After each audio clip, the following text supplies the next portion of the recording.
Welcome to another episode of the People's Mic. I am Jimmy Peoples, and I am proudly welcomed by the one and only Mr. Omar Scruggs. Thank you for having me. Yeah, looking like a rapper. Some guys are coming here. Yeah. We are our studio audience will drift in.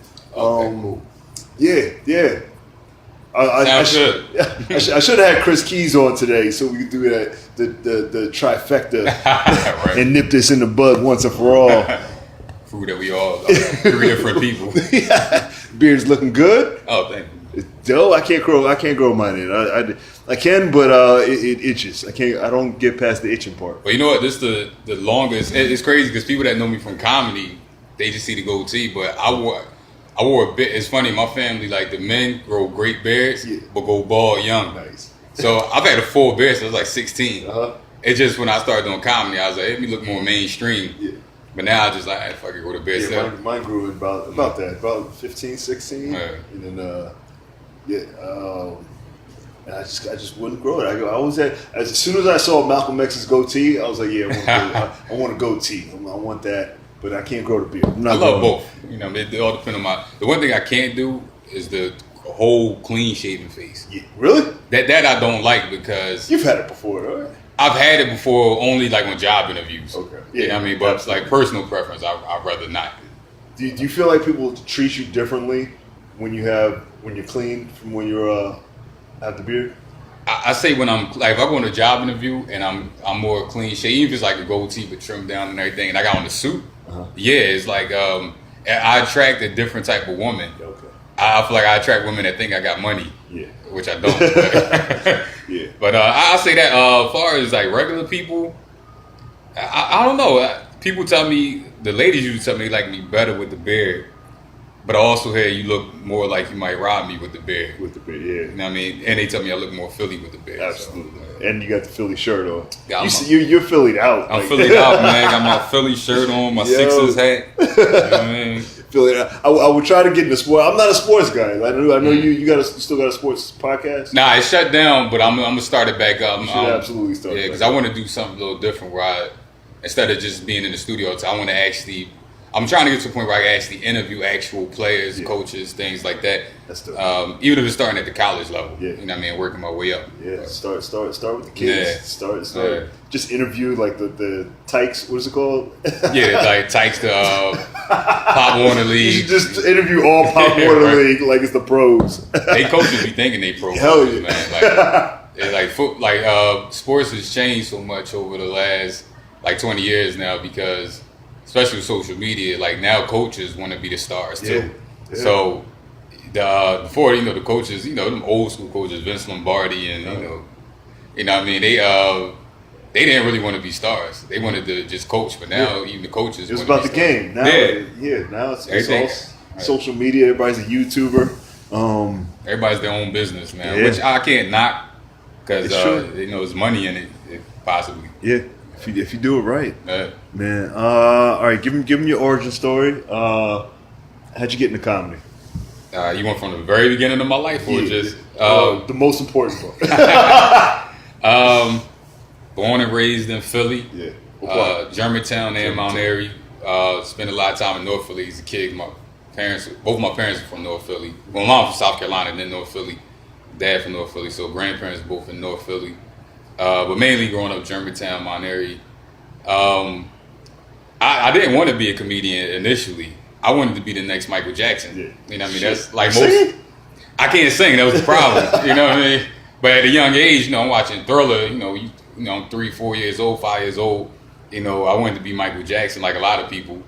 But then I realized I couldn't sing and dance well enough. So then I was like, well, I wanted to be a pro athlete. Watching Randall Cunningham, Charles Barkley, So I was like, and I did play, sports, high school, 1 year college football, and but I realized I wasn't big enough, wasn't athletic enough, so then I was like, all right, that dream not gonna happen. And then I wanted to be a rapper. I actually have an album, believe it or not. Shut up. What's the name of it? My rap name. My rap name used to be Darkness, just so Wu-Tang, so 90s. You know what I mean? When I was 15 and came up with that, I was like, it's dope, Darkness. It sounds like somebody RZA would sign. You know what I mean?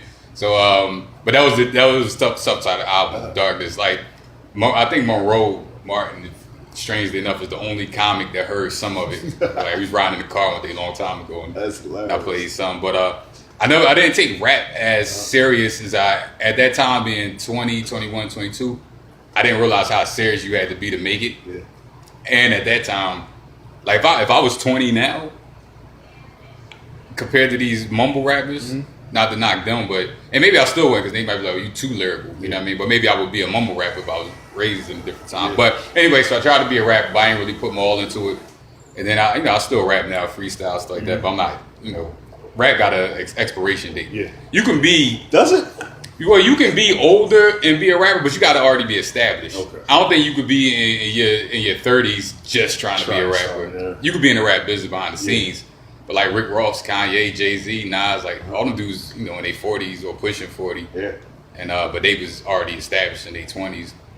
So then it's crazy. I'm really shy and antisocial, to be honest. But I was a class clown, so the only time I would speak in high school, most of the time, if I was cracking a joke. Other than that, I was pretty much quiet, unless I was cracking a joke or talking about sports.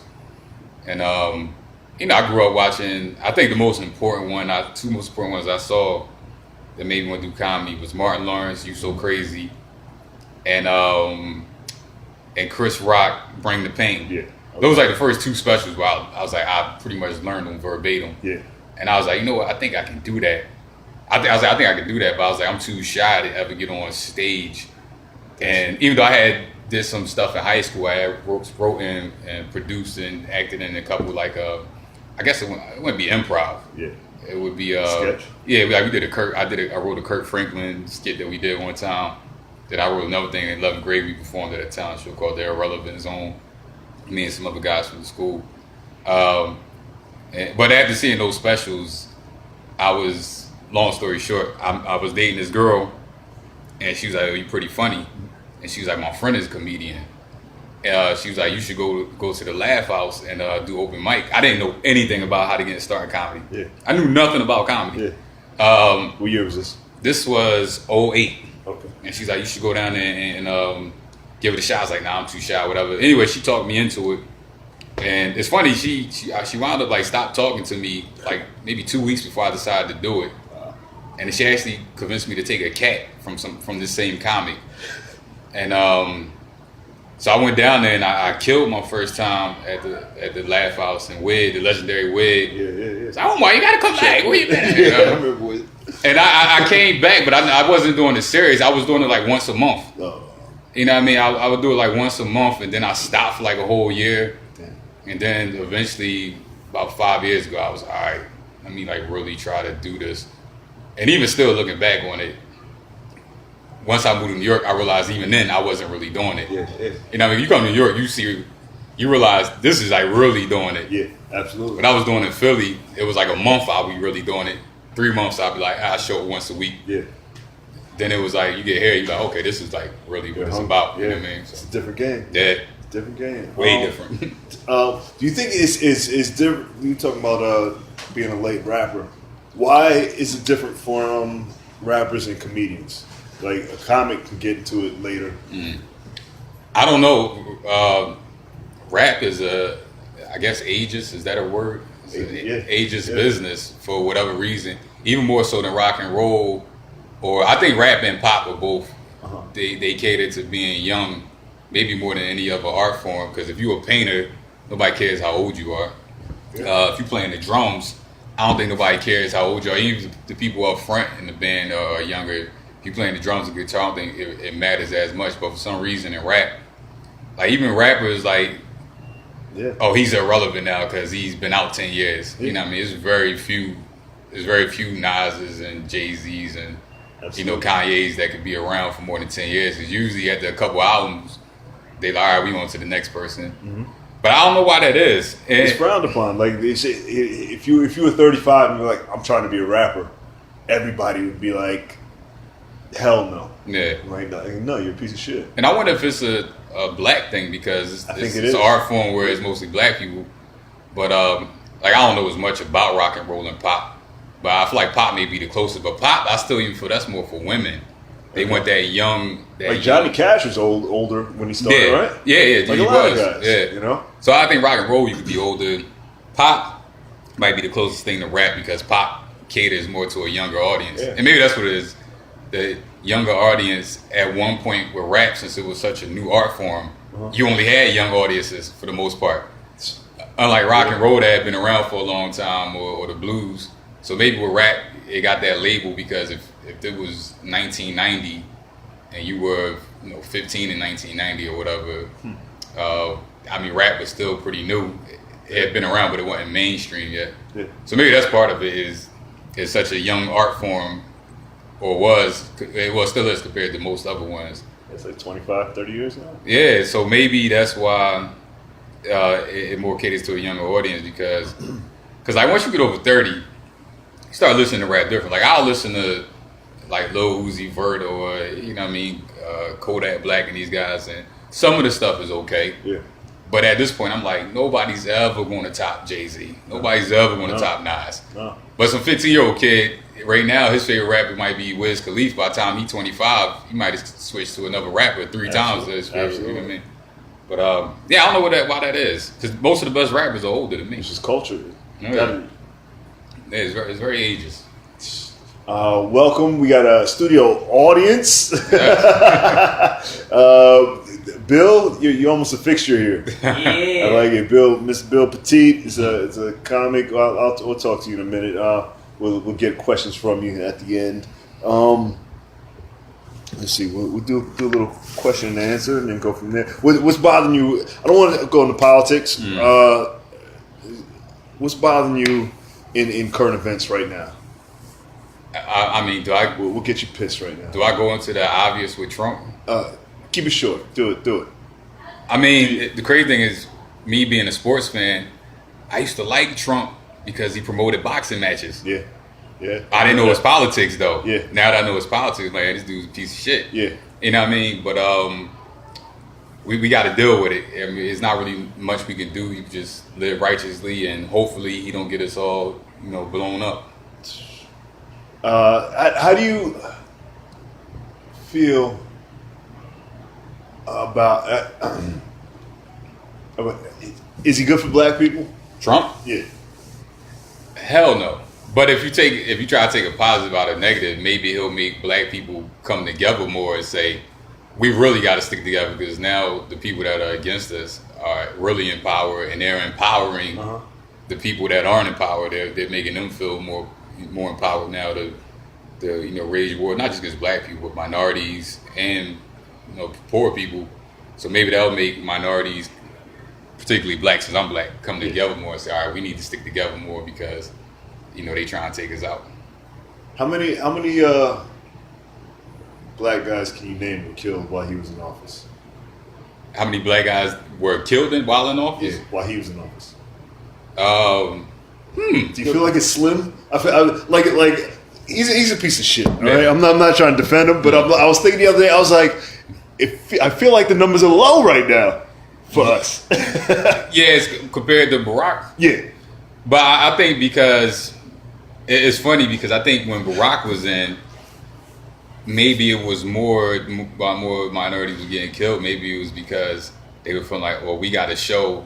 Even though they got one of them in power, yeah, that's right. Absolutely, we gotta check them a little bit. But now the Trump in power, maybe I guess somewhere positive might be maybe they showing out verbally, but maybe a little bit less, as far as physical violence because they're like, well, at least our man in power, so we can, kick feel back like they've won. Yeah, they've won in a sense. Yeah. All right. Yeah. Just weird. It's insane. All right, let's do a couple questions. Then we'll get a question from our audience, and then we'll go from there. What's your favorite curse word? Does nigga count as a curse word? I guess it'd be nigga. If that's a curse word. Do you say it on stage when you? I try not to. Yeah. I've actually tried to lower it. I used to say it a lot, like in life, period. But I never said it a lot on stage for some reason. I try to only use it on stage if it complements the joke. Mm-hmm. but for some reason I've become real conscious of not using it on stage unless I have to. Sometimes it'll slip out, but for the most, I definitely use it less on stage than in real life. I feel like there are more rules. Can't say rules for black comics. It's more rules for black people. Period. Of course. But speaking of comedy, so that's why I refrain from saying it on stage. Yeah. You know, and I don't know. I don't say it. I don't say it.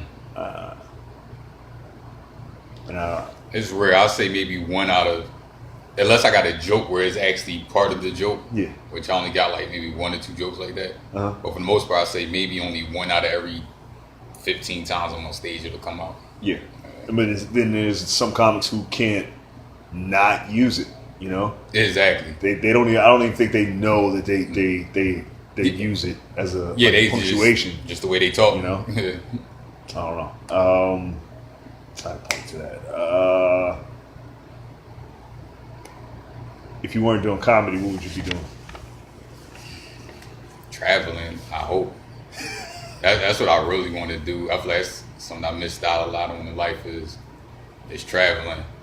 So that's what I'll be going to do more about. Because I'll be making more money because I would have more time to work. Yeah. And I would be using that money to do more traveling.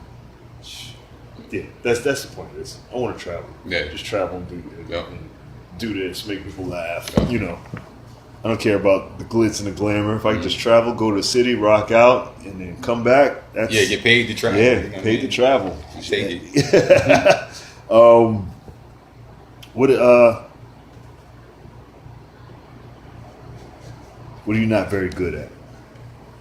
Wow. What am I not good at? It's a good question. It's a lot of things. I think I'm not. I'm very indecisive. Yeah. Yeah. When's your birthday? March 19th. March 19th. Pisces. I'm very indecisive. I bought a pair of sneakers today, and for a month I knew what sneakers I wanted. Mm-hmm. And when I got there, I still took 2 hours to figure out what the hell pair I wanted. Yeah. Like I already knew the sneakers I wanted. They there. And I just kept going back and forth. I'm very indecisive. Does it take? You're fashionable. I'm not fashionable at all. Not as much as I used to be. So, and you're in the shoes. Is that your thing? Nah, I'm definitely not a sneakerhead. Like, I know what I want.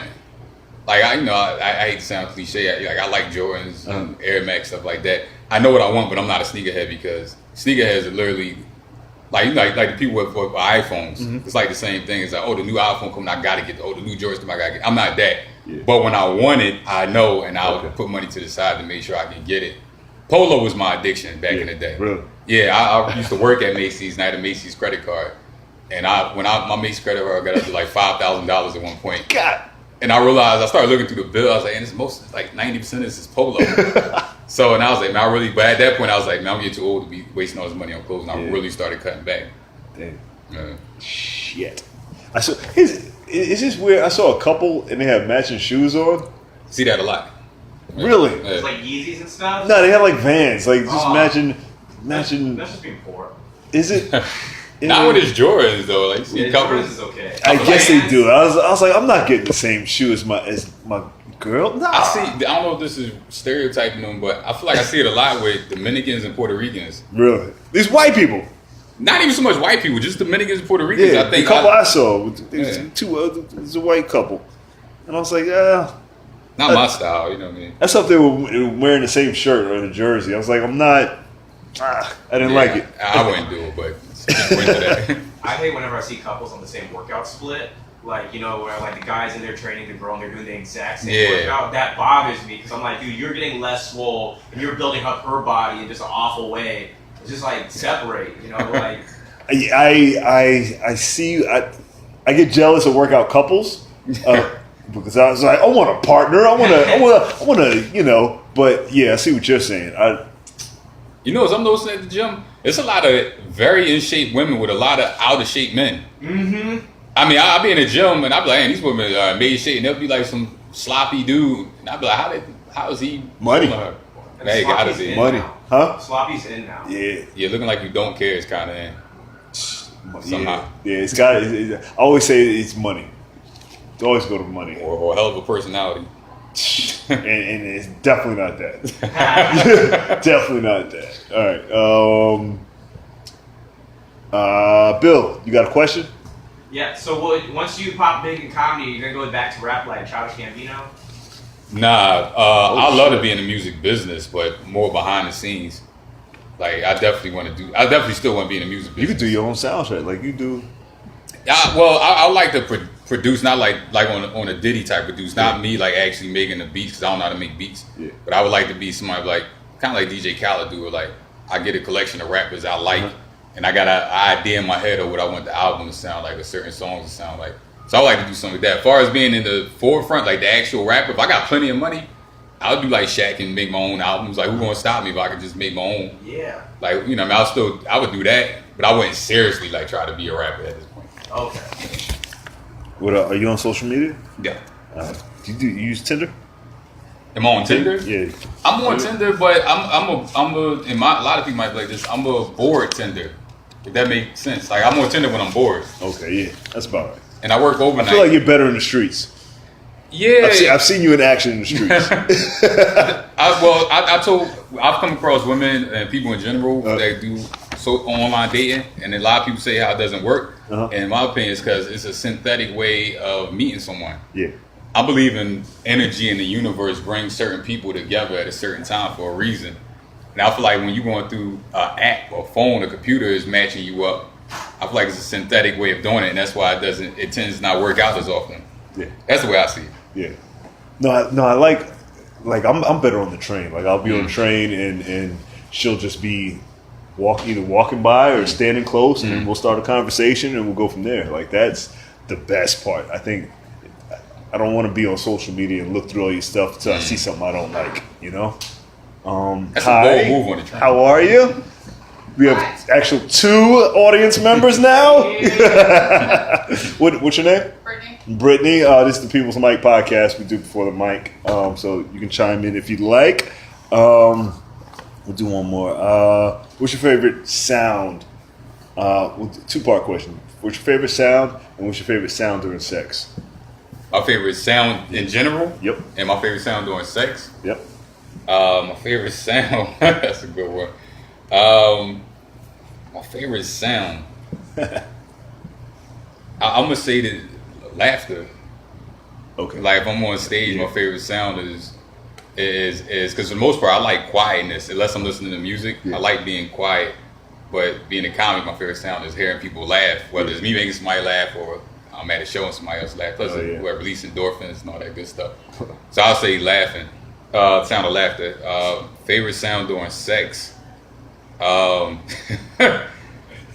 Favorite sound, I guess it'd just be a woman sounding satisfied or whatever. What does that sound? What does that sound like?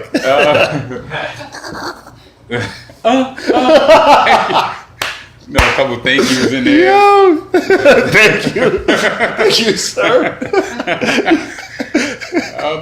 You've got thank yous. I've got some thank yous. Thank you. And I've given out a lot of thank yous.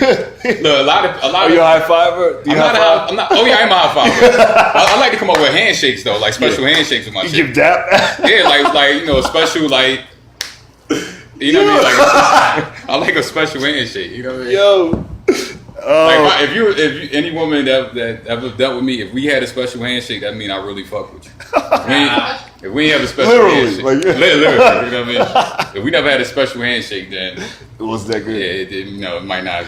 It might just been for the moment. You know what I mean?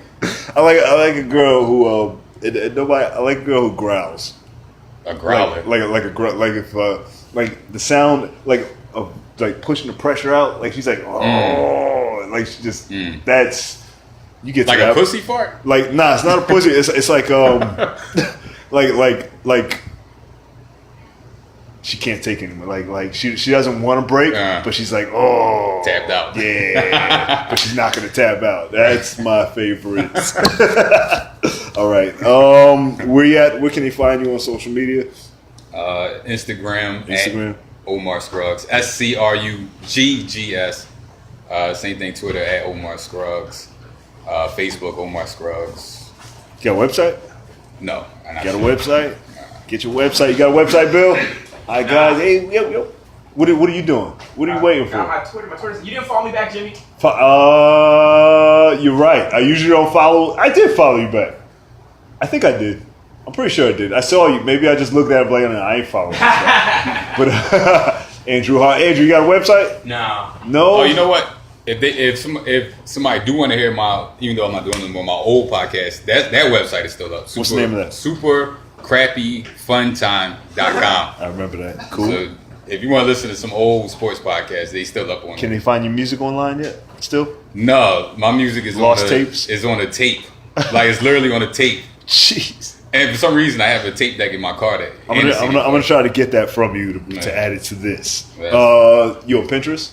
Who? Pinterest? No. I don't know Nobody. I'm trying to push this Pinterest agenda. All I've right. heard of it, but I'm not on. That's it's like a red logo. It's the red logo. Yeah. Where you on Pinterest, Brittany? Yeah, but only to look for haircuts. Really? That's your board, right? You got a board. I don't want people seeing that board. Oh shit! I am gonna follow you on Pinterest. You can follow me on Pinterest at J People's Comedy. I like Pinterest. They say it's for middle-aged women, but it's a dating site. no, it's you pin different boards and then you can put comedy up there. You can put all types of stuff up there. It's All right. one of my I'm favorite. gonna check it out. Right, I am on Pinterest. Pinterest. I like Check it out. Check it out. Well, thank you, sir. I appreciate that. Thanks for having me. Can you make some noise for him? Yeah. And then we'll Mr. Omar Scruggs, thank you very much. Follow us on Blog Talk Radio, iTunes, SoundCloud, YouTube. This is the People's Mic Podcast, and then we'll have an open mic in about 10 minutes. Yeah. Cool. Thank you, sir. Appreciate it.